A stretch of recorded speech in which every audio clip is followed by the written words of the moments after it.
Los campesinos demuestran ser incapaces de ir más allá de la religiosidad mágica de la antigüedad. Como razón, Weber cita su dependencia de los procesos orgánicos y los fenómenos naturales del GT 285, así como su economía, que era relativamente poco sistemática hasta su época. La excepción más importante a esta regla del sesgo mágico de los campesinos es el judaísmo antiguo, que se remonta a los campesinos sedentarios y los pastores errantes que tuvieron que defenderse del régimen económico básico del patrocinio de la ciudad en Palestina. Weber muestra aquí, así como en otros contextos, que la religión profética de la salvación es un poder metódicamente que cuida la vida, crea 458 Bresaí, y en este sentido es más que una venganza ilusoria de los económicamente vigilantes sobre los fuertes.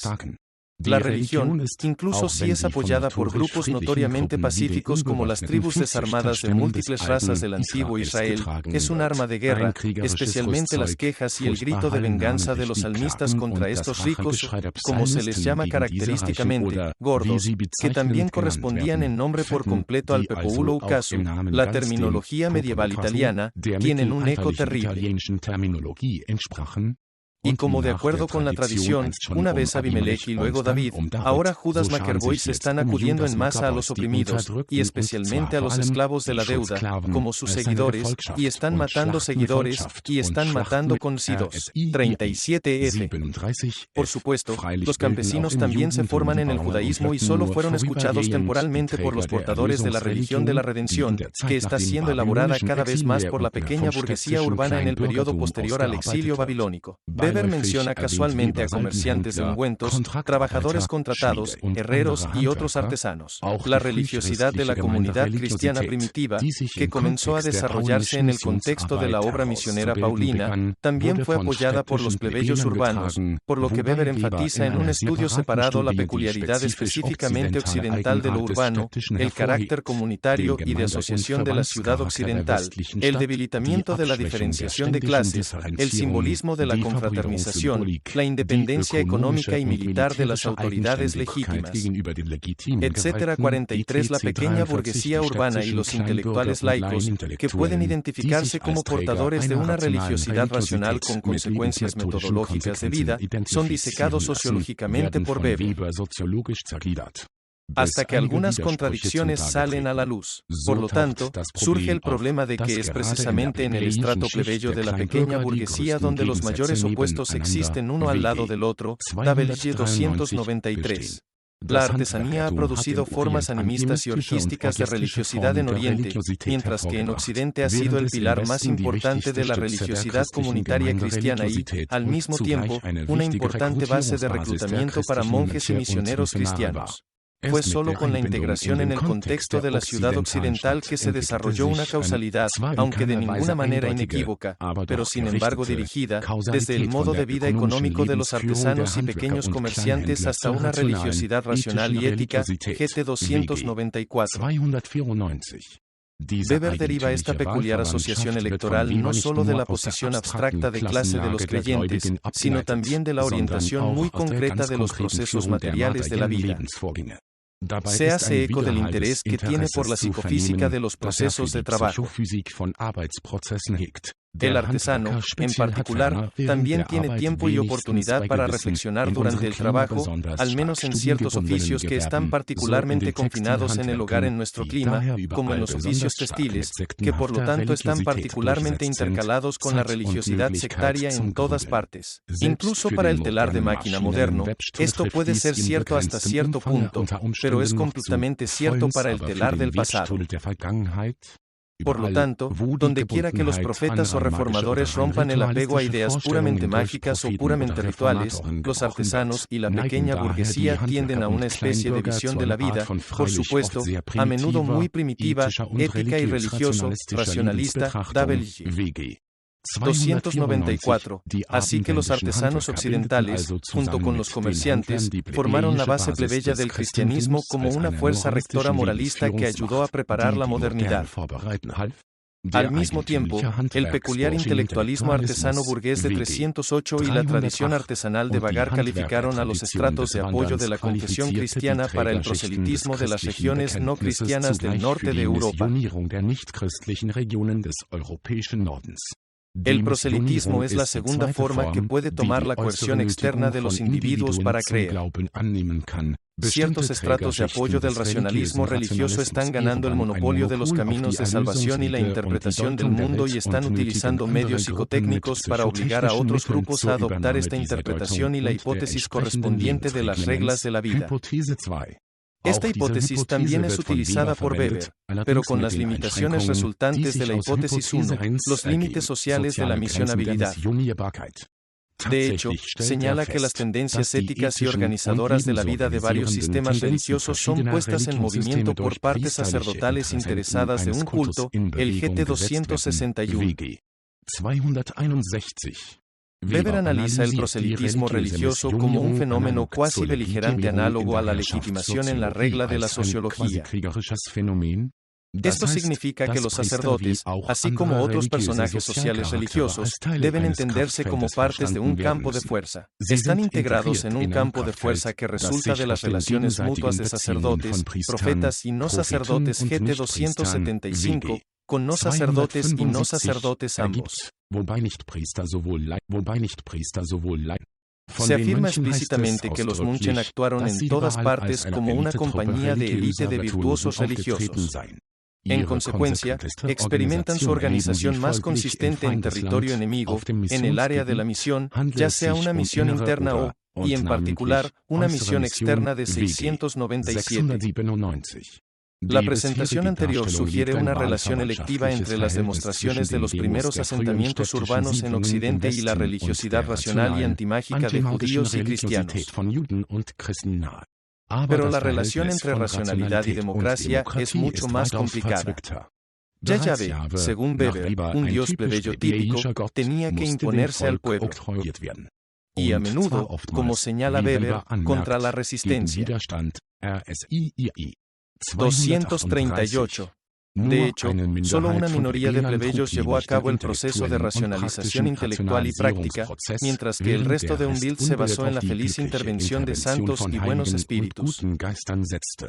Fue peculiar para el desarrollo occidental que solo aquí se hayan desarrollado las condiciones de vida económicas, socioestructurales y psicofísicas, bajo las cuales se está reproduciendo con éxito una piedad racional masiva. 238. Abandonaron el laboratorio por esta dialéctica de capa de apoyo plebeya y capa de cliente dotada de racionalidad. Desde el punto de vista de Weber, el antiguo Israel era 239, especialmente el judaísmo farisaico, sobre el cual Weber dejó un fragmento importante, adecuado como punto de partida para el movimiento misionero cristiano posterior. 401 a 442, los fariseos eran intelectuales urbanos, plebeyos que lanzaron un movimiento social contra el sacerdote judío Adel y formaron instituciones comunitarias religiosas por primera vez. Incluso si su manera de distinguir a los judíos que no viven como santos, así como su educación y elocuencia proverbiales, también pudieran despertar la falta de voluntad del movimiento de Jesús, sus logros organizativos y políticos fueron de importancia decisiva para el cristianismo. De los fariseos, Pablo aprendió la técnica de la propaganda y la creación de una comunidad indestructible. La obra misionera paulina se basaba en la Iglesia como forma de democracia primitiva. Sin embargo, con la expansión constante de esta institución central en los siglos III y IV, su estructura cambió. En particular, con la transición de la congregación a la Iglesia desarrollada, el intelectualismo laico plebeyo, que forma la raíz del cristianismo, fue presionado para profesionalizarse.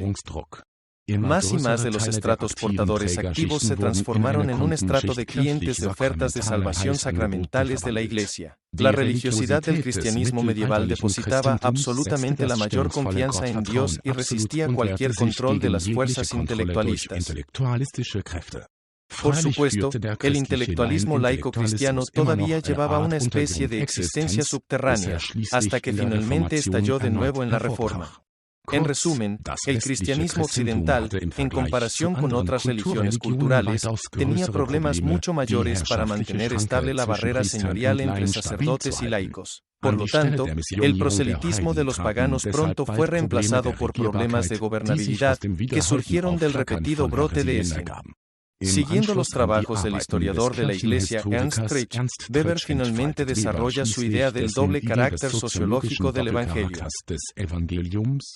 Weber diagnostica la consecuente contradicción cristiano-interna del individualismo y la institución burocrática, el conocimiento y la fe, la perfección ascética de uno mismo y el otorgamiento institucional 44 de esta ambivalencia constante. Se desarrolló históricamente una pluralización interna de la élite religiosa, a pesar del centralismo papal, que se expresó en estudios religiosos siempre nuevos. Era, según Weber, el peculiar racionalismo monástico. 311, es decir, el impulso práctico, misionero y económico de los ascetas cristianos, que debería establecer el rumbo para el desarrollo especial de Occidente. A esta diferenciación interna de la esfera religiosa, que aseguraba que la Iglesia medieval permaneciera siempre en movimiento, se unió después del cambio de milenio, con la disputa de la investidura, la diferenciación externa del poder político papal y profano.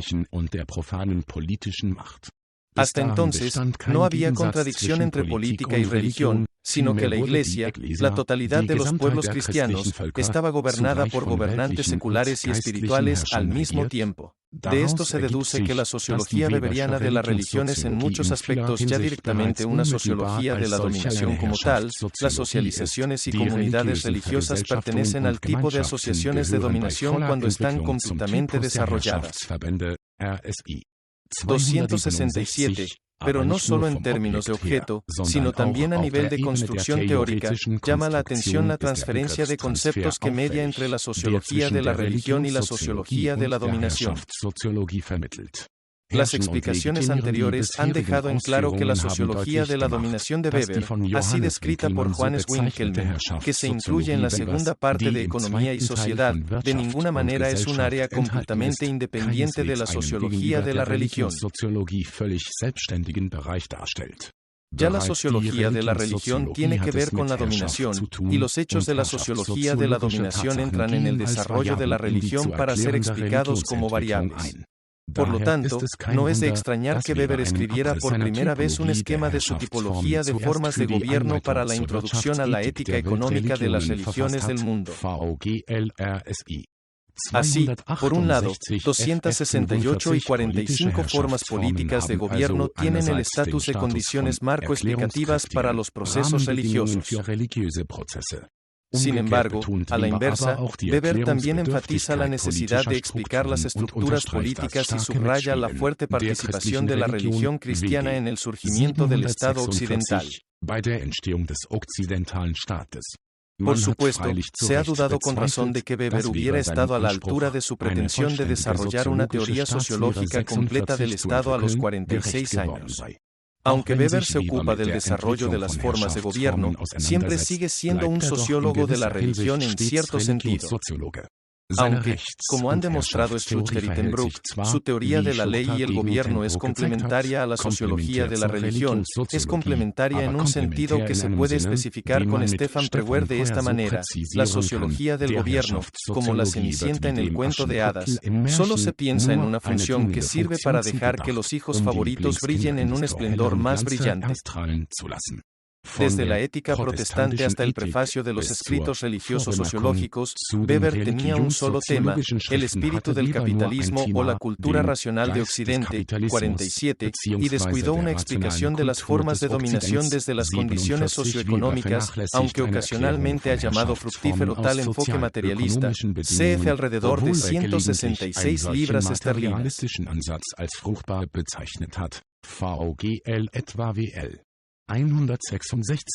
No es casualidad que las contribuciones más originales y convincentes de Weber a la historia del surgimiento de las formas occidentales de gobierno político se basen en cambio en su enorme conocimiento de la religión y la sociología.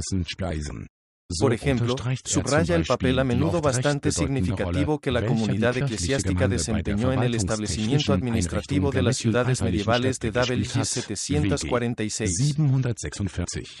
Así como la fe religiosa de los cristianos promovió el sentimiento económico burgués, las instituciones religiosas de la Alta Edad Media promovieron la formación del Estado burgués.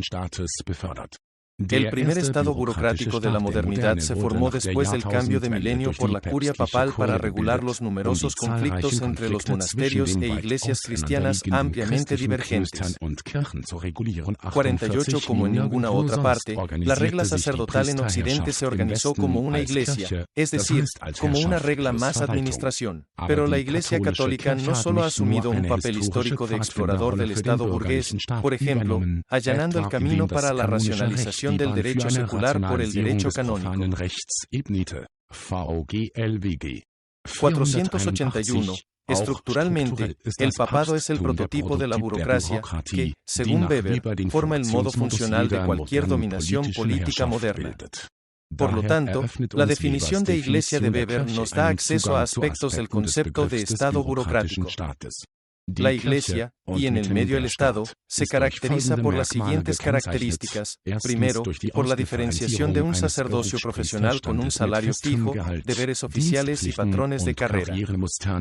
En segundo lugar, a través de reclamos universalistas de poder más allá de la casa, el clan o la tribu. En tercer lugar, a través de la racionalización del culto y el dogma y un sistema escolar correspondiente. Y en cuarto lugar, a través del carácter institucional, es decir, a través de un ejercicio continuo de dominación en el marco de los órdenes racionalmente establecidos, cf. 692f.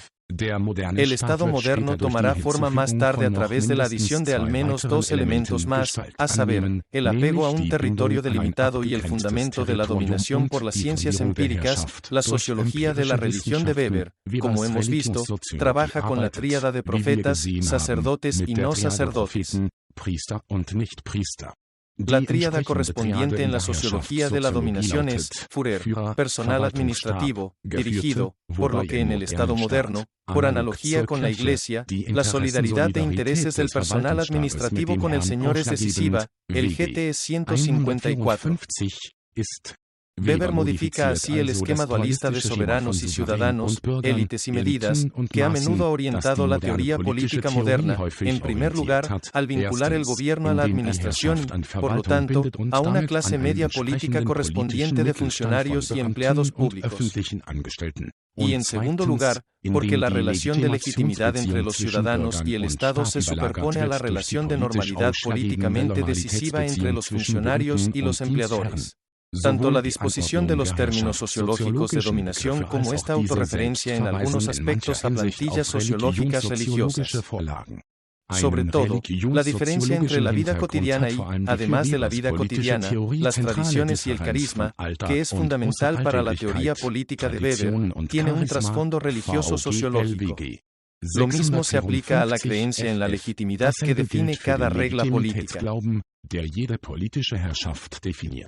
Si dejamos de lado el concepto de carisma, que juega un papel destacado en Weber, se puede establecer el siguiente principio: la sociología política de Weber no se basa en conceptos teológicos secularizados, sino en conceptos sociológicos religiosos desplazados.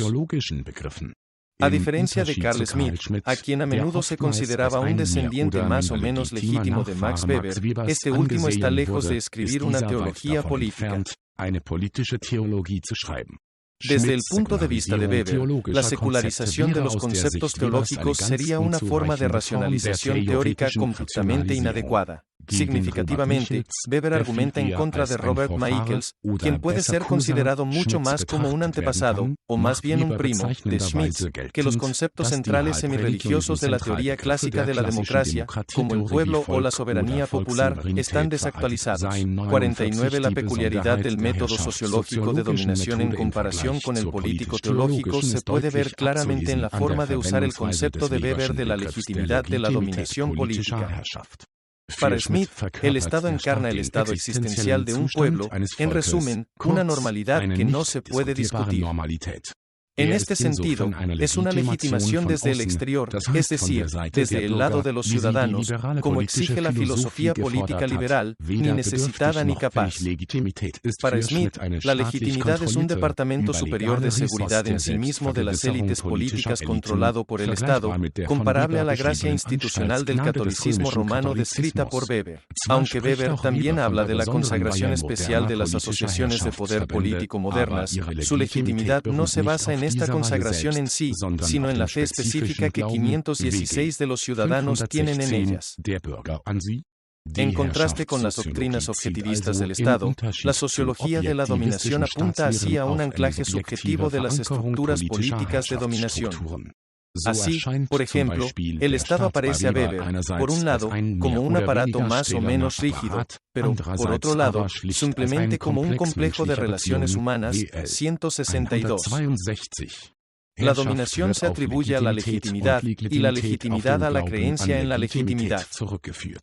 Weber diferencia los diferentes tipos de gobierno de acuerdo con un criterio subjetivo, es decir, de acuerdo con los motivos de la creencia de que el orden político respectivo existe correctamente. De esta manera, resultan tres tipos puros de regla legítima. La dominación puede ser primero racional y basada en la creencia en la legalidad de los órdenes establecidos. En segundo lugar, puede ser tradicional y basarse en la creencia cotidiana en la santidad de la tradición que siempre ha estado vigente. Y en tercer lugar, puede ser carismático, es decir, basado en la extraordinaria devoción a la santidad o el heroísmo o el carácter ejemplar de una persona y las órdenes reveladas o creadas por él. GT 124. Esto no significa que el gobierno político exista únicamente porque se crea en su legitimidad. Más bien, también hay numerosos motivos de docilidad no normativos y utilitarios, cuya importancia Weber estima en gran medida. Numerosos órdenes, incluidos los del Estado, se reproducen todos los días, sin hacer ningún esfuerzo ético especial de aprobación de los participantes. Esto también se expresa en la siguiente cita, que al mismo tiempo es un documento de lenguaje despiadadamente objetivo, que se usa tan a menudo. Si uno entiende por el orden de una asociación todas las regularidades realmente comprobables del comportamiento propio, que son características o esenciales como condición para el curso real de la acción comunitaria que la constituye o influye en ella, entonces este orden es solo en una medida difusa la consecuencia de la orientación a las reglas legales. En la medida en que se orientan conscientemente a las reglas y no surgen de una mera habituación aburrida, son en parte las de la costumbre y la convención, pero en parte, y muy a menudo de manera completamente predominante, máximas de acción con propósito subjetivo en los propios intereses de cada uno de los participantes en ella, en cuya efectividad ellos u otros pueden contar y, a menudo, también sin más preámbulos, pero muy a menudo aún más objetivamente en virtud de socializaciones o consentimientos especiales, pero no legalmente protegidos. 190. Sin embargo, las fuerzas normativas, valor racionales de la fe son decisivas tanto para el surgimiento de órdenes históricos de dominación como para su probación en circunstancias cotidianas extraordinarias, especialmente en la guerra. Es precisamente en estas situaciones donde predomina el elemento del tercer tipo de regla, el carisma de los líderes políticos extraordinarios. 51. Este tipo de regla también es de gran importancia porque es obvio aquí que la creencia en la legitimidad no surge espontáneamente, sino que es provocada por el proselitismo carismático desde arriba. Por lo tanto, las creencias de legitimidad corresponden a técnicas para hacer creer a los dominados, y Weber no teme usar un lenguaje teológico de la teoría en este contexto.